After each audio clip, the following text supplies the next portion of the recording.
지난 주일을 얼굴이 보이지 않는 분들이 계셔서 전화를 드려보니까 코로나로 인해서 격리 중인 분들이 꽤 되시더라고요. 대림절 둘째 주간을 우리가 보내고 있는데요.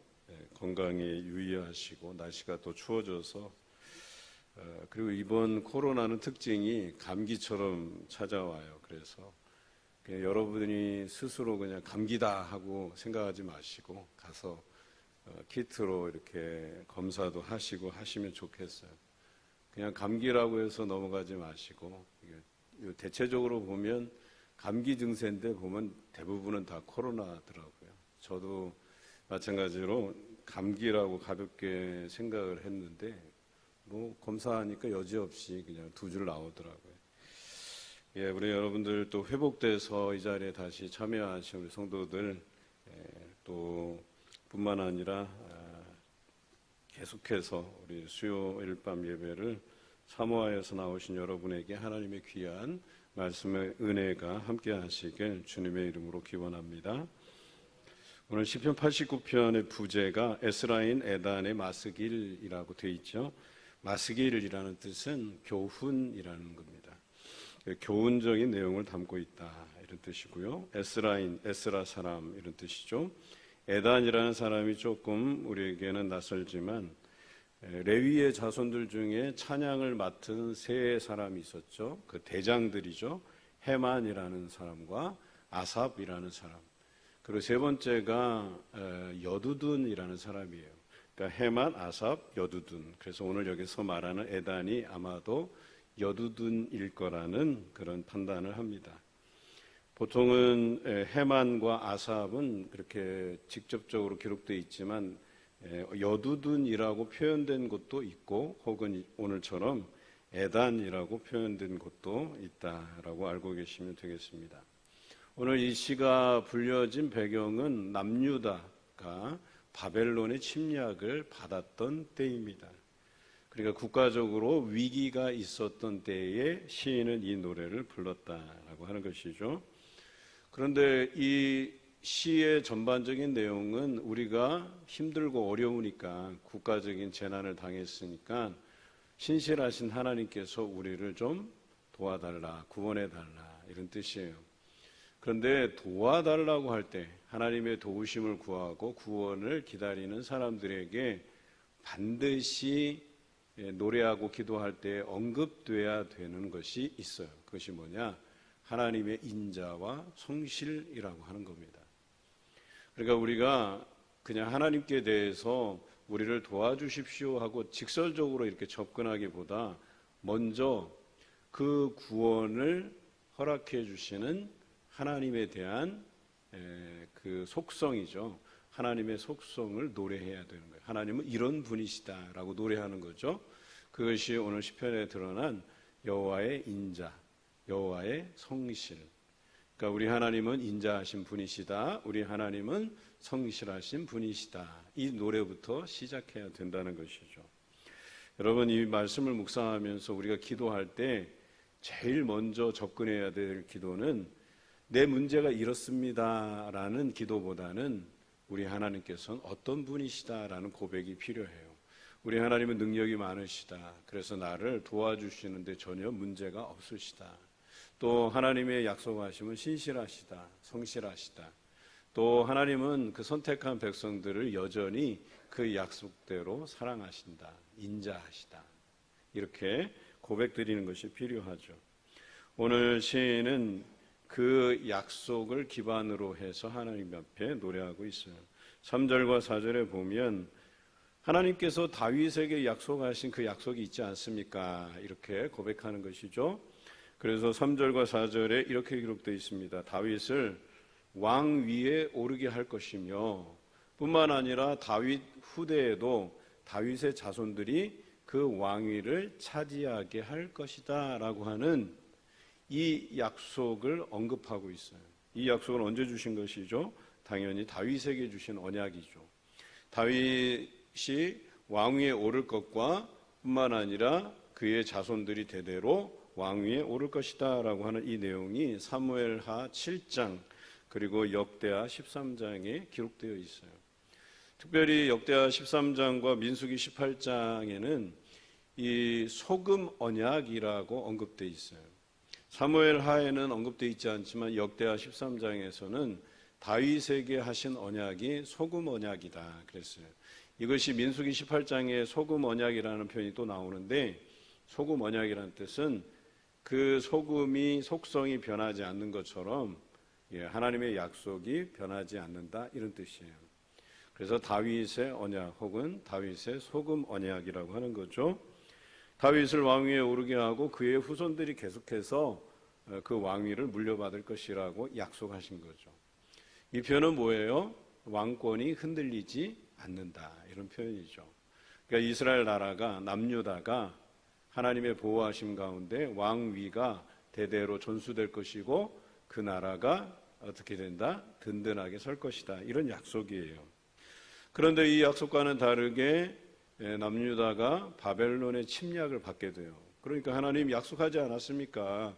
이 나라가 다윗에게 언약하신 것처럼 그 왕위가 대대로 이어질 것이고 그 뜻은 곧 하나님께서 이 다윗의 나라를, 즉 남유다를 굳건하게 세우시겠다는 약속 아닙니까? 라고 이야기한 것이에요. 참 이 에단이라는 사람, 이 여두두는 지혜로운 사람입니다. 자신의 나라가 국가적인 위기에 처했을 때에 하나님께서 다윗에게 하신 영원한 언약, 변하지 않는 언약, 소금 언약, 그러니까 지금 우리가 당하는 이 고난도 하나님께서 해결해 주셔야 마땅하지 않습니까? 라는 그 당위성에 대해서 하나님의 인자와 성실을 노래하고 있다라고 하는 것이죠. 89편을 세 단락으로 나누면 첫째가 바로 이 다윗의 언약을 언급하면서 하나님의 인자와 성실, 그리고 하나님의 권능, 능력 있으심, 그것을 찬양하고 있는 내용이고, 두 번째 단락은 다윗과 언약을 맺으신 그 하나님을 본격적으로 찬양하는 내용이 나옵니다. 그리고 마지막 세 번째 단락은 자신의 나라가 처해 있는 위기를 이야기하고 있어요. 이 다윗 왕조가 이제는 위기를 맞고 있다, 침략을 받고 있다. 그래서 다윗의 언약을 약속하신 하나님께서 이 나라를 보존해 주실 것을 믿는다 하는 그 내용이 나와 있습니다. 오늘은 첫 번째 부분만 다루도록 하겠습니다. 남유다가 처한 이 국가적인 위기 안에서 먼저 하나님의 성품을 노래하는 것, 이것이 우리가 기도할 때 반드시 잊지 말아야 될 것입니다. 하나님의 성품 두 가지를 언급하고 있는데, 그 첫째가 인자, 둘째가 성실이라고 하는 단어입니다. 인자라고 하는 것은 이 성경에 나오는 인자, 또 뭐 영어로 하면 러브라고 되어 있지만 히브리어로 하면 헤세드라고 하죠. 이 헤세드라는 단어가 굉장히 중요한 단어입니다. 이 헤세드는 언약적 사랑, 약속하신 사랑, 이런 뜻이거든요. 하나님께서 선택하신 백성에 대해서 약속하신 사랑을 반드시 이루시는 분이시다, 그것을 드러내는 단어가 인자라는 단어예요. 헤세드. 그래서 하나님을 믿고 섬기는 성도들이 날마다 찬양할 것이 있다면 하나님의 인자를 찬양해야 된다는 거예요. 오늘 우리가 드린 예배 드리면서 하나님을 찬양한 내용들이 대부분은 하나님의 그 인자를 노래하는 거예요. 하나님의 그 인자를 노래하면서 그 하나님의 언약적 사랑이, 그것을 기반으로 해서 우리가 드리는 찬양, 기도, 이것을 들으실 줄로 믿는다라고 하는 그런 마음으로 하나님 앞에 찬양 드리는 것이죠. 이 인자라고 하는 단어에는 변함이 없다라고 하는 단어가 반드시 따라다니게 돼 있어요. 그 대표적인 단어가 성실이라고 하는 단어예요. 그래서 인자가 나오면 성실이 따라붙게 돼 있어요. 인자는 언약적 사랑, 약속하신 사랑, 성실은 뭐예요? 변하지 않는다라고 하는 것이 포함되어 있는 의미예요. 이 성실이라는 단어는 에무나라고 하는 단어인데요. 이 에무나의 뜻은 견고하다 또는 신뢰할 만하다, 이런 뜻이에요. 그러니까 변하지 않는다, 이런 뜻이죠. 그래서 하나님이 선택한 백성에 대한 그 사랑은 견고하고 신뢰할 만하고 변함이 없는 사랑이다. 이렇게 표현하고 있는 것이죠. 우리가 어려움을 당할 때 먼저 노래할 것은 우리 하나님은 인자하신 분이시다. 우리 하나님은 성실하신 분이시다. 이렇게 고백해야 되죠. 우리 옆 사람들과 고백해 볼까요? 우리 따라서 이렇게 고백하십시다. 하나님은, 옆 사람을 보시고요, 하나님은 인자하십니다. 네, 또 한 번 합시다. 하나님은 성실하십니다. 네, 믿으십니까? 예, 우리 하나님은 약속하신 그 사랑을 반드시 이루시는 분이세요. 그리고 그 사랑은 변함이 없고 견고하고 신뢰할 만한 사랑이라고 이 시간 고백드리는 귀한 여러분 되시길 주님의 이름으로 기원합니다. 위기 앞에서 이런 고백이 얼마나 백성들에게 큰 위로와 소망이 되는지 모르겠습니다. 이제 5절부터는 하나님의 권능을 찬양하고 있습니다. 하나님이 어떤 분이시냐, 하나님께서 행하신 일들에 대해서 찬양하고 있는데요, 하늘도 찬양하고 하나님을 따르는 거룩한 자들도 찬양하고 있다. 이렇게 5절은 이야기합니다. 6절에는 이런 여호와와 같은 분이 어디 있느냐, 이런 분이 오직 한 분뿐이다. 이렇게 고백하고 있죠. 그리고 그 능력을 행하실 분은 오직 하나님 한 분뿐이시다. 이렇게 노래하고 있어요. 그리고 7절에는 그분의 위엄을 드러내고 있습니다. 그 위엄이라고 하는 건 뭐예요? 하나님은 두려우신 분이시다. 그래서 이 두려우신 분이시다라고 하는 여기에는 하나님의 권위, 하나님의 능력이 포함되어 있어요. 그러니까 우리가 높여드릴 만한 분이시고 그의 능력 행하심이 우리가 두려워할 만하다. 여기서 두려워하다는 놀랄 만하다 이런 뜻이에요. 우리 하나님은 시시하고 째째하신 분이 아니세요. 여러분에게 한번 보여주시기 시작하면 우리 성도들을 각성해 내시는 분이 우리 하나님이세요.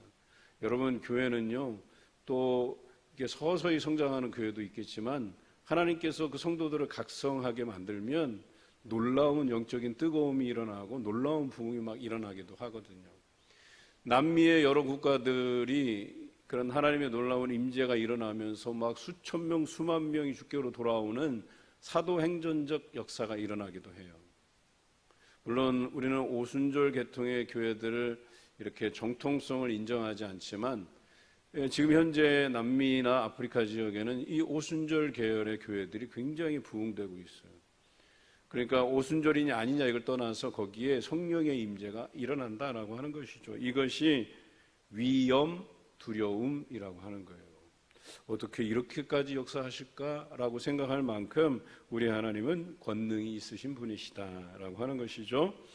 8절에는 그 권능의 성실함을 노래하고 있어요. 견고하고 신뢰할 만하다라고 하는 거죠. 우리 하나님은 어떨 때는 역사하시지 않고 어떤 때는 역사하시고 이렇게 변덕스러운 하나님이 아니시라는 거예요. 하나님의 권능은 성실하다. 언제나 있다라고 하는 거. 언제나 응답하시고 언제나 역사하신다. 이런 표현입니다. 이제 9절과 10절에 하나님의 그 권능이 구체적으로 어떤 내용인지에 대해서 이야기합니다. 단 두 가지로 표현되어 있는데 9절에는 자연에 요동치는 것을 평정하시는 하나님이라고 이야기합니다. 하늘이 뛰놀고 바다가 뛰놀고 요동치고 해도 그것을 조용하게 만드시는, 이미 예수님께서 그것을 신약 성경에서 이루셨잖아요. 파도가 칠 때에 배가 엎어질 지경에 있을 때 예수님께서는 피곤하셔서 배에서 잠이 드셨는데 제자들이 깨워요. 이 파도가 너무 쳐서 이 배를 삼킬 것 같다고. 그때 예수님께서 잠잠하라 명하시니까 뭐예요? 파도가 잠잠해지죠. 그와 같은 능력을 지니신 분이 우리 하나님이시다. 이 자연의 섭리를 운영하시고 또 그것을 때로는 잠잠케 하시는 분이 하나님이시다라고 노래하고 있습니다. 10절에는 원수들을 능력의 팔로 흩으신다 이렇게 되어 있어요. 라합이라고 표현되어 있죠. 라합은 애굽을 뜻합니다. 그러니까 뭐예요? 하나님께서 선택한 백성들을 괴롭히는 애굽, 괴롭히는 바벨론 할 것 없이 하나님께서 능력의 팔로 그들을 흩으실 수 있는 분이시다라고 고백하고 있는 것이죠. 이것이 구체적으로 하나님의 능력을 드러내는 것입니다. 원수들을 파하고 자연도 하나님께서 잠잠케 하시는 그런 분이시다라고 노래하고 있습니다. 그러면 이 하나님의 능력이 어디까지 미치느냐에 대한 이야기가 11절부터 13절까지예요. 여러분, 주의 능력이 미치지 아니하는 것이 없다는 것이 결론이에요. 근데 11절에는 어떻게 표현되어 있어요? 하나님의 능력이 하늘과 땅과 온 세계에 미친다, 이렇게 기록되어 있죠. 12절에는 어떻게 표현되어 있습니까? 남북, 다볼, 헤르몬, 이렇게 표현되어 있죠. 다볼은 요단 서편이고요, 헤르몬은 요단 동편입니다. 그러면 남북, 서동, 우리 표현으로 하면 동서남북. 우리 하나님의 능력이 동서남북으로 미치지 않는 곳이 없다, 이런 표현이죠. 13절에는 손과 팔로 표현되어 있어요. 하나님의 그 능력이 손으로, 하나님의 손으로, 하나님의 팔로 역사하시는데 그 하나님의 능력이 어떻다? 높으시다라고 이야기합니다. 높다라는 표현도 역시 못 미치는 곳이 없다, 크시다, 이런 표현이죠.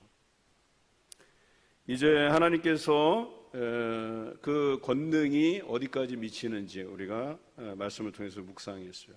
그렇다면 오늘 시인이 이 하나님이 그 능력이 미치지 아니하시는 곳이 없는 그 하나님이 이 땅을 어떻게 통치하시느냐, 네 가지 단어로 표현되어 있어요. 14절에 의와 공의, 또는 다른 표현으로 하면 공평과 정의, 공평하게 하시고 정의롭게 하시고. 그런데 이렇게 이 땅을 통치하실 때 공의롭게 정의롭게 통치하시되 사랑과 신실함으로 통치하신다, 이렇게 또 한 번 언급되어 있어요. 그러니까 우리 하나님께서는 우리를 변함없이 사랑하시고 그 사랑은 견고하고 신뢰할 만한데, 흔들리지 않고 변하지 않는데, 그러한 사랑을 바탕으로, 진실한 변함이 없는 그 사랑을 바탕으로 이 땅을 공평하고 정의롭게 다스리신다라고 고백하고 있는 것이죠. 여러분, 살아가면서 억울하다고 느껴지실 때가 있으시죠. 그런데 그럴 필요가 없어요. 우리 하나님께서는 그 억울함을 바로 잡으시는 분이세요. 그래서 우리가 원통하고 억울하고 분하고 또 배신감 느끼고 그것으로 인해서 고통당할 필요가 없으세요. 우리 하나님께 아뢰세요. 그러면 공평하신, 정의로우신 그 하나님의 공의가 어때요?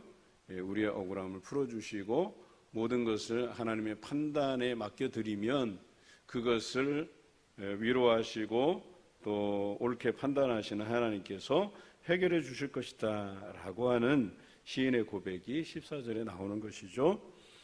이런 하나님의 인자와 성실을 믿는 자에게는 어떠한 일이 벌어지느냐? 오늘 15절에 이렇게 기록합니다. 즐거운 소리로 날마다 하나님을 찬양한다. 따라해 볼까요?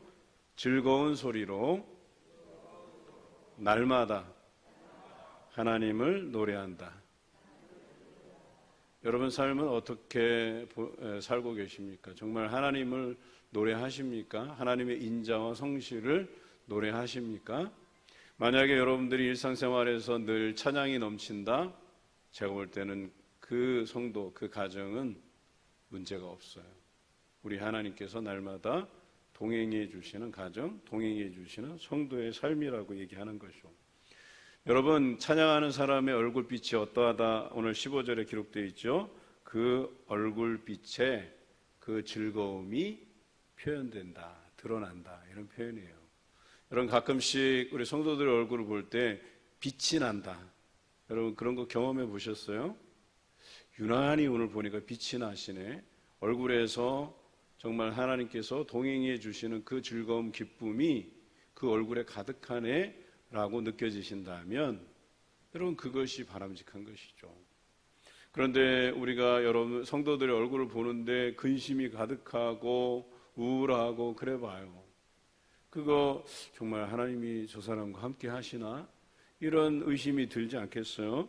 우리가 날마다 그 하나님의 인자와 성실을 믿고 의지한다면 우리가 기쁨으로 즐거움으로 하나님을 노래하는 것이 마땅하고 그런 사람의 얼굴 빛이 빛난다라고 시인은 노래하고 있어요. 그리고 16절에는 이런 기쁨의 노래가 점점 더 커질 것이라고 이야기하는 거예요. 노래가 좀 하다가 끝나는 게 아니라 그 기쁨의 노래가 점점점 소리를 더해서 더 높이, 더 크게 하나님 앞에 노래하게 될 것이라고 이야기합니다. 그리고 이런 사람들은 하나님께서 어떻게 하시느냐? 17절에 뿔을 높이신다 그랬어요. 뿔. 여러분, 이 뿔이라는 단어를 잘 기억하셔야 돼요. 이것은 성도의 자부심을 뜻해요. 내가 성도로 살아가는 그 자부심을 하나님께서 더 높여주시겠다고 말씀하시는 것이죠. 주의 은총으로 인해서 우리의 뿔이 높아진다 그랬어요. 여러분, 성도로 살아가는 삶의 자부심을 느끼십니까? 느끼십니까? 여러분, 자부심을 가지고 살아갔어요. 내가 하나님을 성실히 잘 믿고 또 인내하며 따른다는 그 사실로 인해서 또 하나님께서는 우리에게 그 인자하심과 성실하심을 보여주시고 그것으로 인해서 내 삶이 즐겁고 기쁘고 날마다 하나님을 노래하고 그 노래하는 소리가 더 커지고 그것으로 인해서 많은 사람들이 저 사람 왜 이렇게 즐겁고 기쁠까? 저렇게 날마다 기쁨으로 노래할까? 하나님이 그렇게 정말 대단하신 분이실까? 라고 했을 때 그 놀라운 하나님의 능력이 우리뿐만 아니라 그들에게도 보여지고 경험되게 하실 것이다 라고 하는 것이죠. 마지막으로 18절에 이렇게 기록되어 있습니다. 하나님께서 우리의 방패 되시고 주께서 우리의 왕이 되신다, 이렇게 노래하고 있습니다. 여러분, 충분히 이 국가적인 위기에도 우리에게 위로가 되고 소망이 될 만한 시편입니다. 고난이 있어도 기도하고 찬양하라는 것이죠. 그리고 그 찬양할 노래의 내용은 하나님의 인자와 성실이라고 하는 것입니다. 변함없으신 하나님께서 그러면 우리의 방패가 되어주시고 우리의 왕이 되어주셔서 우리를 통치하시고 우리를 인도해 가시리라고 말씀하고 있습니다. 그런 믿음으로 우리가 어려운 시간들을 몇 년간 이렇게 보내고 있는데요. 이것으로 인해서 여러분들의 인내에 가시는, 이 어려운 상황을 인내해 가시는, 반드시 우리 하나님께서는 우리에게 약속하신 사랑을 지켜주시는 분이시고 또 변하지 않고 또 믿을만하고 또 그것이 견고하다라고 하는 사실을 믿고 오늘 어려운 순간순간들을 이겨가시는 여러분 되시길 주님의 이름으로 기원합니다.